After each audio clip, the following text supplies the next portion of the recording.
L'Inter 2 batte l'Udinese, non chiamatela Inter B perché la B con l'Inter non c'entra assolutamente nulla. 2-0, gol di Arnautovic e Aslani direttamente da calcio d'angolo, così nel frattempo sale a 17 il numero di giocatori differenti, di marcatori differenti dell'Inter in questa stagione. Mancano forse solo Palacios, Buchanan, Pavard, mi sa, e i portieri sostanzialmente. E per il resto hanno segnato praticamente tutti. Quarti di finale di Coppa Italia raggiunti, dove incontreremo nuovamente la Lazio, ma prima di arrivare a quella partita c'è una partita, questa contro l'Udinese, che ci ha fornito diversi spunti interessanti e che non possiamo far scivolare via così inosservati. Certo che l'Udinese non è stata tantissima roba, assolutamente, ha commesso soprattutto diversi errori in fase di impostazione che l'Inter ha saputo sfruttare bene, ma c'è stato un aspetto tattico da sottolineare e poi soprattutto delle curiosità su alcuni singoli. C'erano diversi osservati speciali con tanti volti nuovi o quasi, che appunto devono essere sottolineati e che potreste esservi persi. Per cui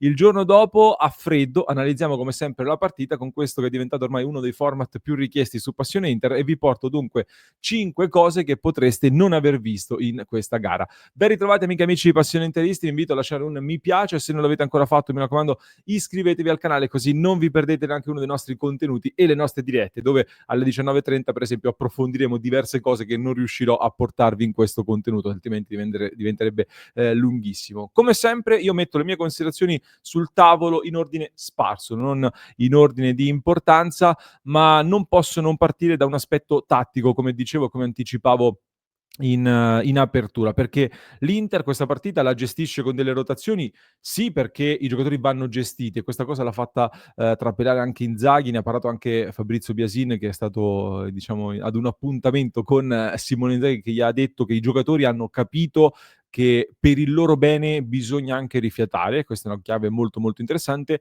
quindi sicuramente c'è un aspetto di riposo e gestione delle energie fisiche e mentali, ma questa partita è stata studiata anche molto bene, secondo me, da Inzaghi, perché l'Udinese è partita bene davanti, Sanchez ha fatto un paio di buone uscite, ben ritrovato Alexis, tra l'altro, ha fatto piacere rivederlo, e Kellenkamp, che poi commette l'errore che porta al gol dell'Inter, è stato invece interessante in fase offensiva. Dietro l'Udinese si difendeva con un 5-3-2, un bel blocco difensivo molto organizzato, e allora l'Inter, che questa partita, ripeto, l'ha studiata molto bene, che cosa fa? L'Inter diventa molto più verticale, ma lo diventa da un certo punto in poi, ma secondo me la partita è stata proprio preparata così anche negli uomini che sono stati messi in campo. E qui porto un'immagine, perché ci segue il video, proprio del lancio di Asllani che libera Arnautovic dopo soli 6 minuti, ma ce n'era stato già un altro prima, e qui si arriva a quel calcio di rigore poi tolto, perché la mano del difensore dell'Udinese in realtà era abbastanza vicina al corpo. Vi porto un dato per certificare ulteriormente questa verticalità. L'Inter in questa partita ha portato 45 passaggi lunghi, e sono andato a controllarmi in tutta la stagione, se non ho controllato male l'Inter solo in un'altra partita aveva giocato con così tanti passaggi lunghi, e indovinate qual è stata questa partita?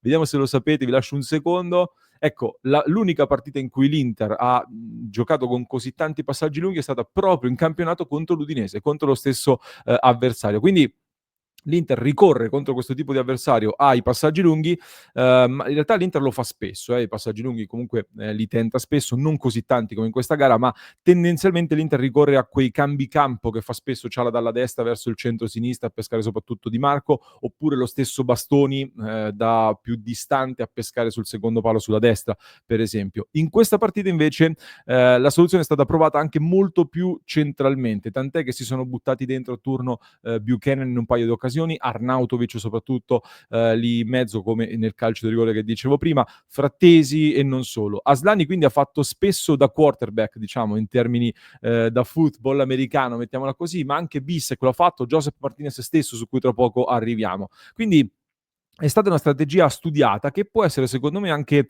una valida alternativa da poter provare a ripetere quando affrontiamo quindi un altro 3-5-2. Può essere un altro modo per andare ad attaccarli, quindi li allunghi e provi a stanarli anche con questi lanci qua. Citavo Josep Martinez, era uno degli oggetti misteriosi che abbiamo osservato sicuramente con maggiore curiosità, anche se l'Udinese non lo ha praticamente sollecitato fino ai minuti finali in realtà. E voi che idea vi siete fatti? Innanzitutto sono curioso di sapere la vostra e voglio leggere i vostri commenti. E a me ha dato una buona impressione Martinez tra i pali, è stato coinvolto soprattutto tra i piedi, ha fatto vedere delle buone qualità, però Soprattutto mi è piaciuto che ha fatto quello che ci si aspetta dal portiere di una big, cioè, partita in cui non viene praticamente mai impegnato, si fa trovare prontissimo all'89esimo quando, deve tirar fuori una grande parata su Touré, che aveva tirato fuori un gran tiro, poi fa poco dopo un'altra bella uscita alta e un'altra parata nel finale. Soprattutto però siccome vi devo portare cose che potreste non aver visto, vi do un dato che abbiamo riportato sul nostro sito passioninter.com. Su 14 lanci effettuati da Joseph Martinez, 12 sono andati a buon fine, 12 sono riusciti. È una media molto più alta rispetto a quella che porta solitamente Jan Sommer, che si aggira attorno al 60% di precisione sui lanci lunghi. Quindi, c'era chi già parlava di caso attorno a Martinez, semplicemente secondo me siamo di fronte a un portiere che va fatto ambientare, un portiere che davanti ha un Sommer che non è in discussione oggi come invece lo era Handanovic ai tempi di Onana, quindi occhio perché come dicevo anche in estate un portiere che è scuola Barcellona ed è passato anche dall'Ipsia può essere un fattore veramente determinante, attenzione quindi a bollarlo troppo presto. Piccolo intermezzo divertente, ironico, il tiro di Touré, ragazzi, arriva dopo un'azione in cui abbiamo riso un po' tutti in diretta su Passione Inter. Non facciamo body shaming, assolutamente, quindi non è solo una battuta. Ha fatto divertire la differenza di stazza tra Touré e Aidou, che ha debuttato nell'Inter in Coppa Italia. Sembrava, come dicevo, quando giocavo a PES da piccolo, creavo giocatori, alcuni altri 2 metri, altri alti 1,60 m, li mettevi vicino. Questo era un po', sembrava un po' così, di questo Touré che ha fatto questo gran tiro in una partita in cui ancora una volta tante sbavature. Mi sembra che stia prendendo un po' il posto di Tressoldi l'anno scorso al Sassuolo in termini di errori e sbavature. A differenza invece di un Jan Bissek, perché terza cosa da analizzare in questa gara, secondo me, era uno degli osservati speciali in questa posizione da centrale. Promosso o bocciato? Datemi il vostro parere secco qui sotto nei commenti. Come sapete era un esperimento che io promuovo da tempo, già in realtà dalla scorsa stagione ne parlavo, perché intanto ne ha parlato anche Inzaghi, tra l'altro nelle scorse settimane. Poi siamo di fronte anche ad un calcio che sta evolvendo sempre più, che diciamo portando giocatori di qualità ed esuberanza che vengono spesso arretrati, proprio per costruire da dietro, per diventare anche più imprevedibili. E soprattutto lui unisce a queste cose una fisicità e una rapidità che secondo me è quello che ci manca anche lì in mezzo per poter giocare quando serve anche un po' più alti. Vi metto anche alcuni dati che potete trovare tranquillamente, abbiamo riportato anche sul nostro sito. Fa abbastanza impressione che abbia vinto tutti i duelli aerei, considerando che in campo c'era Lucca che ha più di 2 metri.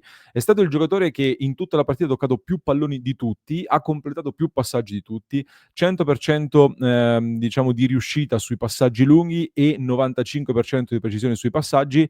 Ha innescato l'azione che porta al palo di Taremi e ha messo secondo me dentro questa partita tante cose interessanti, anche alcune sbavature, 2 in particolare con 2 letture su Lucca non perfette dove però poi ha rimediato. È stato un po' irruento in alcuni casi, ma è una cosa che abbiamo già sottolineato anche quando gioca da terzo, è una cosa su cui bisogna sicuramente lavorare, piuttosto intraprendente, al limite anche del prendersi qualche rischio di troppo in alcuni momenti, però ha dimostrato personalità innanzitutto e in attesa poi di test più probanti rispetto a questo ha fatto vedere che ci si può lavorare anche in ottica futura in quella zona lì, perché i margini di miglioramento che ha in quel ruolo sono secondo me cose lavorabili con il tempo e con l'abitudine e la direzione, ripeto, è sempre più quella di avere giocatori rapidi e brillanti anche lì in mezzo, dove comunque la possibilità di attaccare ce l'ha, perché si sgancia spesso De Vrij, si sgancia spesso Acerbi, ai tempi si sganciava anche Lucio in un calcio che era molto molto diverso, a maggior ragione lo può fare anche Bissek che con grande imprevedibilità lo ha fatto anche con l'Udinese. Quindi teniamolo bene, ora facciamogli fare il terzo adesso, facciamogli continuare a lavorare lì, ma occhio perché secondo me è stato messo un semino, mentre dall'altra parte non mi pare proprio che Bigliol, che ha costato all'Inter sul mercato proprio per fare quel ruolo lì, non mi pare che abbia fatto meglio, anzi sbaglia in maniera grave la lettura su Arnautovic che poi lo brucia e Arnautovic diciamo non è proprio un fulmine, per quanto abbia fatto una buona partita e si sia sbloccato bene dopo il gol, tanto che sia Arnautovic che Inzaghi hanno detto che sostanzialmente rimane. A tal proposito, numero 4, cosa non si è visto? Non si è visto nemmeno Correa che non ha giocato. Ho letto anche qualche polemica sia nel pre-partita che durante la gara, nella nostra live sul fatto che non abbia fatto giocare Correa, ecco, Inzaghi è fissato con Lautaro, deve far sbloccare Lautaro, quindi fa entrare Lautaro piuttosto che Correa, mi avete scritto in diretta. La verità poi l'ha spiegata Inzaghi nel post partita, ovvero che Correa ha subito un colpo in allenamento dopo la gara contro Lazio e quindi ha preferito non rischiarlo. Poi ci sarà eventualmente contro il Como, probabilmente lo vedremo al Mino che era in corso. Non ci sarà invece, facciamo anche un piccolo aggiornamento, Pavard che è in dubbio anche per la Supercoppa, da quello che ha detto Inzaghi, è un po' da valutare in questi giorni. Acerbi punta al rientro nella gara contro il Cagliari. Su Barella ci saranno degli aggiornamenti nelle prossime ore, perché già per il Como lunedì potrebbe provarci, forse più per il Cagliari, ma bisogna capire bene. Questo per fare anche un po' di aggiornamento sulle notizie. Poi ci sarebbe, io ho una valanga di appunti, ragazzi. Ci sarebbe da parlare di Frattesi che, secondo me è al centro di una critica ingiusta, che non mi trovo d'accordo. È un giocatore che sta evolvendo e che poi vi porto dei dati stasera in diretta. Ci sarebbe da parlare di Palacios, di Buchanan soprattutto, non benissimo. Una grande partita di Zielinski, ottima prova anche di Carlos Augusto a sinistra. Tutto questo lo portiamo nella diretta alle 19:30.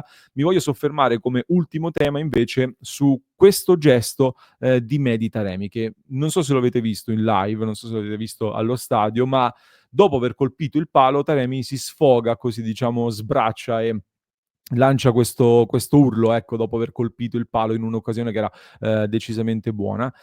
È un gesto un po' strano dal mio punto di vista, perché dimostra un'insofferenza nella mancanza del gol. Anche Inzaghi ha detto che ha bisogno del gol, e chiaramente gli attaccanti hanno bisogno del gol, quindi ci sta che lo soffra.